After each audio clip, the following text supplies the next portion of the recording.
ఒకవైపు తెలుగుదేశం ఉంది, ఇంకోవైపు వైసీపీ ఉంది, ఇంకోవైపు కాంగ్రెస్ ఉంది.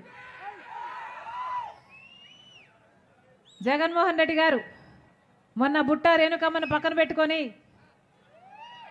నా చెల్లెలు అని చెప్పి చాలా పేదరాలు అని చెప్పాడట కదా. నిజమేనా? పాపం ఏమీ లేదట కదా. చెవులో పూలు కాదు క్యాబేజీలు పెడుతున్నారన్నా, అర్థమవుతుందా? ఏమి డబ్బులు లేకపోతే సిద్ధం పెద్ద పెద్ద సినిమా షూటింగ్ లాగా సభలలా చేస్తున్నారన్నా.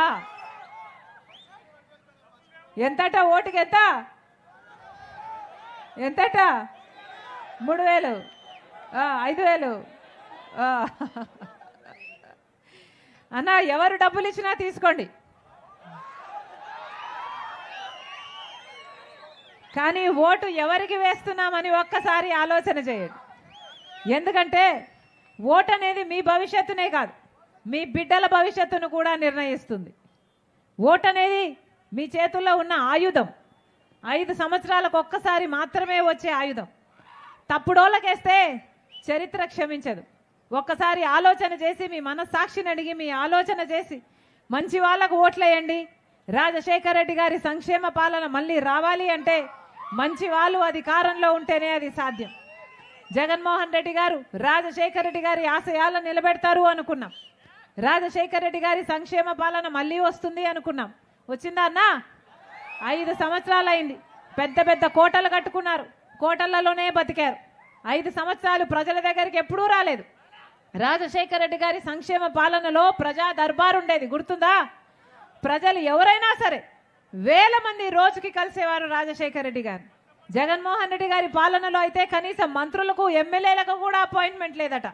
ఇదా రాజశేఖర రెడ్డి గారి ఆశయాలను నిలబెట్టడం అంటే? రాజశేఖర రెడ్డి గారి ఆశయాలు రైతులు రాజులయ్యారు. రాజశేఖర రెడ్డి గారి సంక్షేమ పాలన రైతుల్ని ఇక్కడ పెట్టుకున్నాడన్నా, నెత్తిన పెట్టుకోలేదా రాజశేఖర రెడ్డి గారు?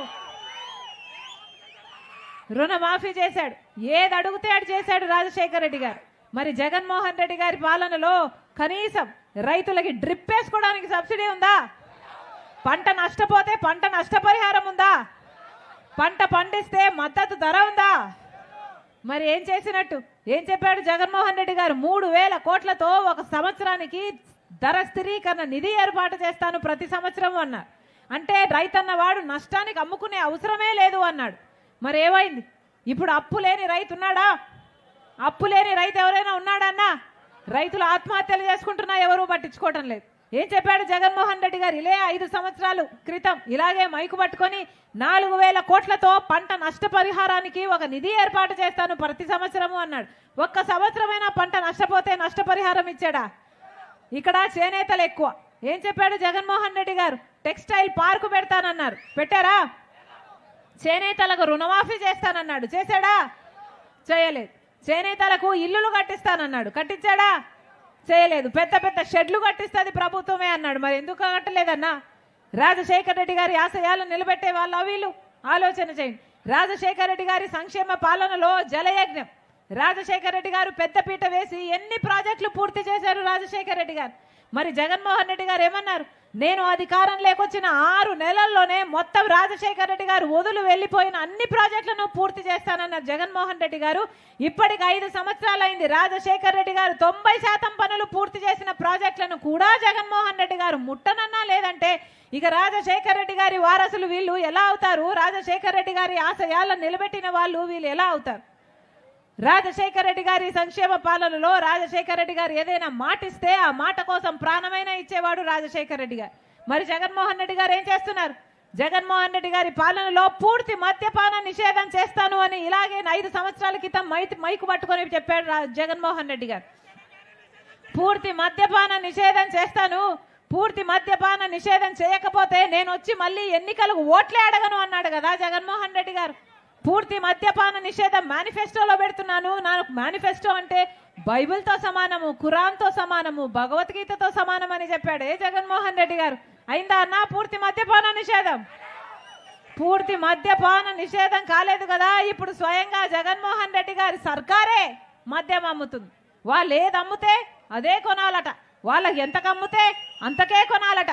పాపం ఎంతమంది నాతో క్వార్టర్ బాటిల్ అమ్మా బయట రాష్ట్రాలలో 60 రూపాయలు అయితే మన దగ్గర 250 రూపాయలు ఉందమ్మా అని చెప్తున్నారు. ఎవరిని ఉద్ధరించినట్టు? భూమ్ అట, స్పెషల్ స్టేటస్ అట, క్యాపిటల్ అట, డిఎస్సి అట.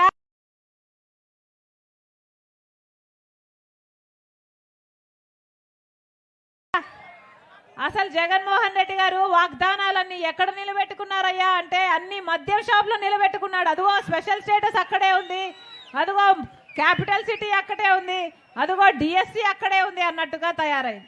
వీళ్ళ రాజశేఖర రెడ్డి గారి ఆశయాలను నిలబెట్టేది. ఎక్కడ చూసినా లిక్కర్ మాఫియా యథేచ్ఛగా ఏరులై పారుతుంది. మద్యం, డ్రగ్స్ కంటైనర్లలో వేల ఎంత 25,000 కేజీలట అంత కంటైనర్లు డ్రగ్స్ వస్తున్నాయి. ఎంత ధీమాగా తెచ్చుకుంటున్నారు. ఇదేమైనా పరిపాలన పట్టిన పీడ. ఒక పక్కేమో లిక్కర్ మాఫియా, వైన్ మాఫియా, ఇంకో పక్కేమో మైన్ మాఫియా, ఇంకో పక్క శాండ్ మాఫియా, ఇంకో పక్క ల్యాండ్ మాఫియా. ఇదంతా సరిపోదన్నట్టు సొంత చిన్నాననే హత్య చేసిన వాళ్ళను పక్కన పెట్టుకొని తిరుగుతున్నాడు జగన్మోహన్ రెడ్డి గారు. వీళ్ళ రాజశేఖర రెడ్డి గారి ఆశయాలను నిలబెట్టేది. హత్య రాజకీయాలు, గుండా రాజకీయాలు, లిక్కర్ల రాజకీయాలు, ఎక్కడ చూసినా మాఫియాలు. వీళ్ళ రాజశేఖర రెడ్డి గారి ఆశయాలను నిలబెట్టేది.